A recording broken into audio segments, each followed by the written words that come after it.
I've made mention a handful of times on this channel that not every day is a good day. And when you upload every day or every other day, sooner or later you're going to get caught up in something that you'd rather not have to share. And such was the case yesterday. Kenny rolled in here at the shop and we went to Jegs to pick up a few parts, and he was going to help me put Vicky's engine on the run stand. Just about the time he was ready to pull that carburetor off, he got a phone call from home that he needed to come home and attend to something. So Vicki and I stayed out in the shop and did a little sweeping, cleaning up in the shop, and I had just put the new starter on Vicky's engine when I got the call from Kenny. His 13-year-old chocolate lab, Willie, wasn't doing very well. My heart breaks for Kenny and Harley and their family. Everybody knows how I feel about the dogs here at our house. I take them with me everywhere. I love them to death. They're part of my family. And such was the case with Willie and Kenny's family. The grounds froze hard as a rock. Impossible to dig a hole by hand. So Kenny called me last night and said he was on his way and asked if I could help. We buried Willie out under the shade tree next to the flagpole mound where we could put a marker up for him later. And then Vicki and I took Kenny, Harley, and the kids out to dinner at Cracker Barrel. I guess you could say that the highlight of the evening, if there was one, was the fact that Miss Vicki did get her pot roast on Sunday night, due to the fact the Cincinnati Bengals were playing on television and there weren't that many people in there eating dinner. I think everybody's at a sports bar. Anyway, we came home, went out to the shop for just a few minutes, but we were not really in the mood to work on anything and kind of just wanted to go in and relax for the night. So that's what we did. Kenny and his family went home, and Vicki and I went in the house.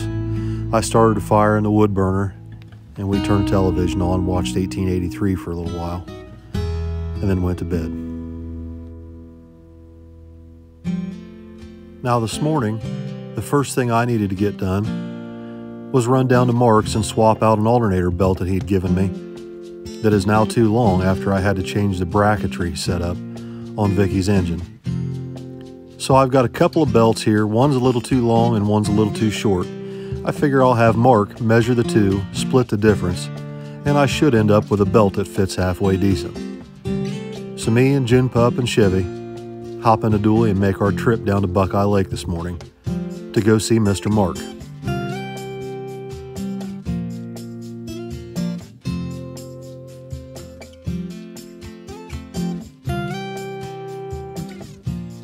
Once my two turd barrels finished up ravaging his treat jar, Mark took a measurement on the two belts that I had and got me hooked up.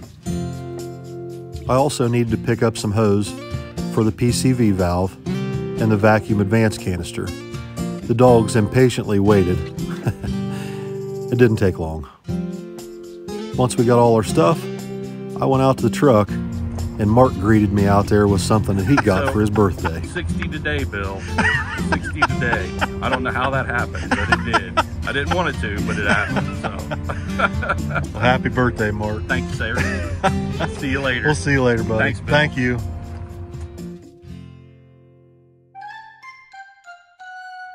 Are you done raiding my refrigerator? That's all right. I ate something you would never eat at all today.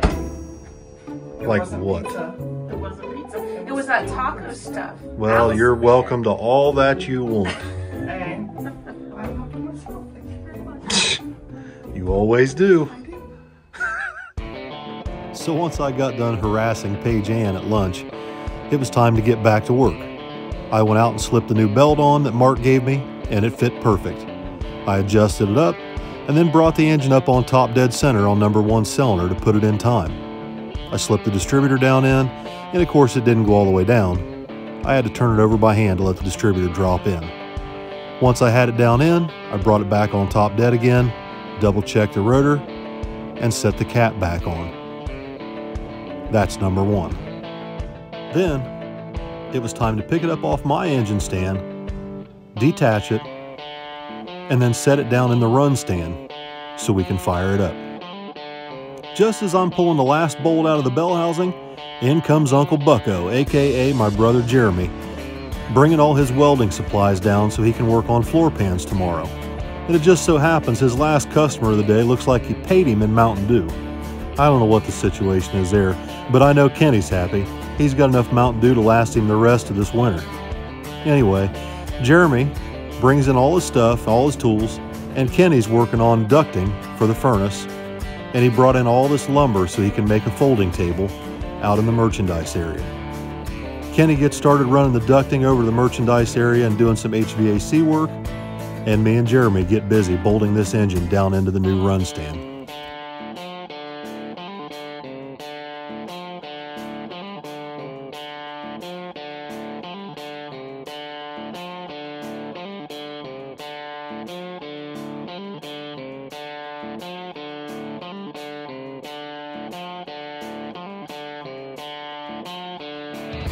All three of us worked out in the shop all afternoon, and by sundown it was time for Jeremy to head home to get dinner.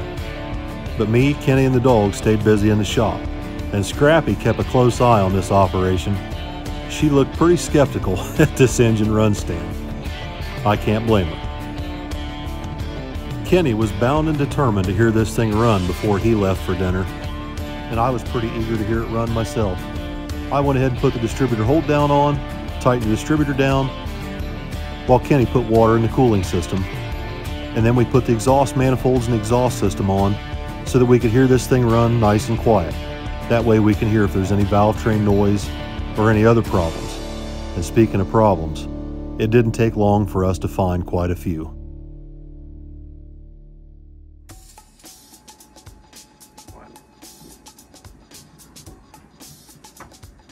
We've had dinner, and we are now going out to hear the engine run.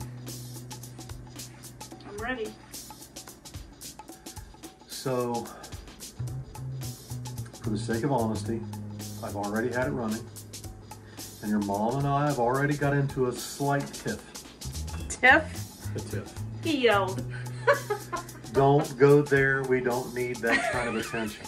Okay, it is the most common small block Chevy ever, a 350. And it has all the most common small block Chevy problems. It has a balancer that doesn't match the timing cover, therefore you cannot set the ignition timing with a timing light. So, when I initially started it, it caught fire. I got the fire put out, and then sparks flew from the bell housing area, which made Kenny jump and run for cover. Kenny left after that. It's been a mess, but I have had it running. It has problems, but nothing I can't take care of. Did you film the sparks flying and? No. I came out. Okay, so I'm in the house working on dinner, and I hear it rumble, and I'm like, oh, my engine fired up. Okay, so Vicki Cam out to the barn gets yelled at. Don't film this. We're not showing this. First, Kenny has a TikTok. Dude, let's just go out and look at the dang engine. Kenny has a TikTok, and he likes to put everything on TikTok, put the music. And what was happening, Kenny doesn't understand that I'm furious at the timing problems, at the spark problems, at the catching fire problems. Kenny just knows it's running. But in my mind, I'm thinking this thing could fall on the ground at any moment. It's already caught fire. There's sparks flying out of the back. So I tell Kenny, ixnay on the TikTok-nay. Okay? No TikTok. Until I get this shit under control, no TikTok. So I get Kenny shut down, and the instant Kenny puts his phone in his pocket, here comes Vicki. Vicki Cam, I heard my engine running. I wanted to film it. So then I had to shut down the Vicki Cam. I was frustrated, but now... Oh, we're gonna call it frustrated. It's furious. Let's go. What? You don't need to do that.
All right, guys, welcome back. So we got Vicky's engine running tonight. I'm pretty happy with it so far. I'm a little bit concerned about the oil pressure in a way, but in another way I'm not. When I originally cleaned this engine up on the engine stand, I went ahead and primed the engine with a drill motor and a priming tool. And on my old trusty Stewart Warner gauge, which has always been correct with all the kids' autometer gauges, this engine produced 50 pounds of oil pressure just on the drill. And for whatever reason, on this gauge that's on this engine stand, it only produces about 30 pounds of oil pressure cold and about 22 to 25 hot. So I don't know if I believe that. Not too worried about it. It's just a stock 350. It doesn't need a whole lot of oil pressure, but I just like to see oil pressure. It's just my personal thing. I just feel better when I see oil pressure on the gauge. So I'm not going to worry about it. We're going to go ahead and put it in there the way it is. However, I'm very thankful that Bill Bybee let me borrow this engine run stand, because I had no idea and would never have known that the freeze plug behind the driver's side engine mount was leaking or would leak. So that's a huge relief to know that we need to put a new soft plug in that side before we put it down in the truck. And I've already got brand new freeze out plugs here, soft plugs here in the shop. So I'm sure that's not going to be a big problem on this little run stand. We'll just take the one engine mount off, pop one out, put another one in it, and we should be good to go. Regardless, I'll be able to fire it up and test it right here in the shop before we take it off the run stand and go to put it in the truck. So very thankful for that. So Mr. Bybee, thank you so much. I really appreciate that. That was that was a huge help. So in other news, Jeremy will be here tomorrow, my brother, AKA Uncle Bucko. And he's going to be working on the floor pans. He dropped off his welder and all of his tools that he needs earlier today. And about, I don't know, $1,000 worth of Mountain Dew stacked up over there. I don't know how that came to be, but I don't know. All I know is he backed up to the door, unloaded a bunch of welding stuff, and said one of his customers handed him this stuff after a service call today. And so Kenny Powers is very happy because he likes Mountain Dew and he likes it in the bottles. That's his thing. So Jeremy will be here tomorrow. He's going to work on the floor pans in the C10, and we're going to hopefully get those finished tomorrow. Then also Kenny Powers is going to be here tomorrow as usual, and Kenny's going to be working on building a folding table, an island in the center of our merchandise area, because we need a lot of space to fold, stack, all kinds of stuff.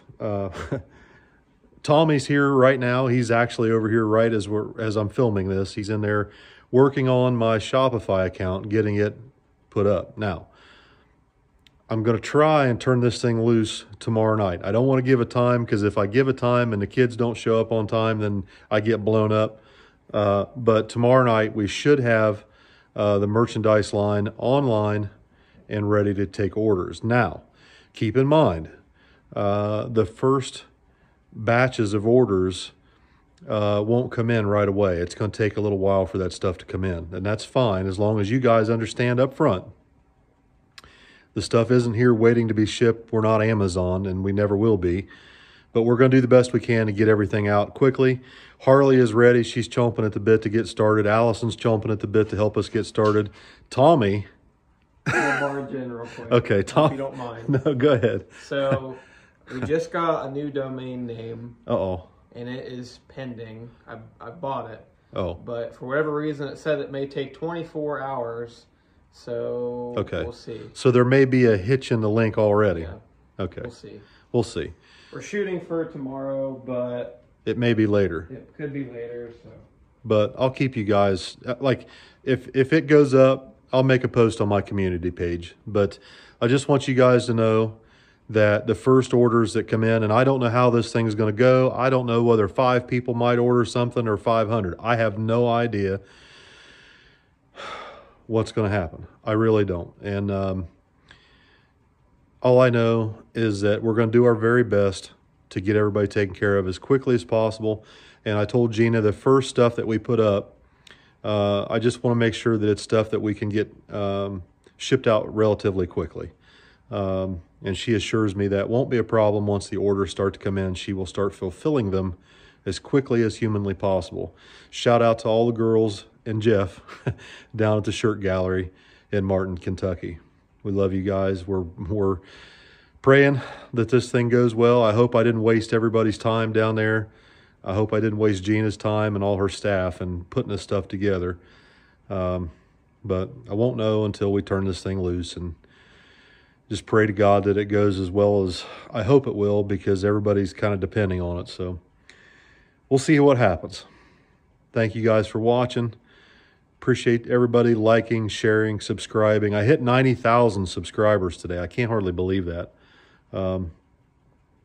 It's unreal. So thank you guys very much. Vicki and I and my whole family, we greatly appreciate everybody's love and support and watching, commenting. It's amazing. So thank you guys. We'll see y'all tomorrow.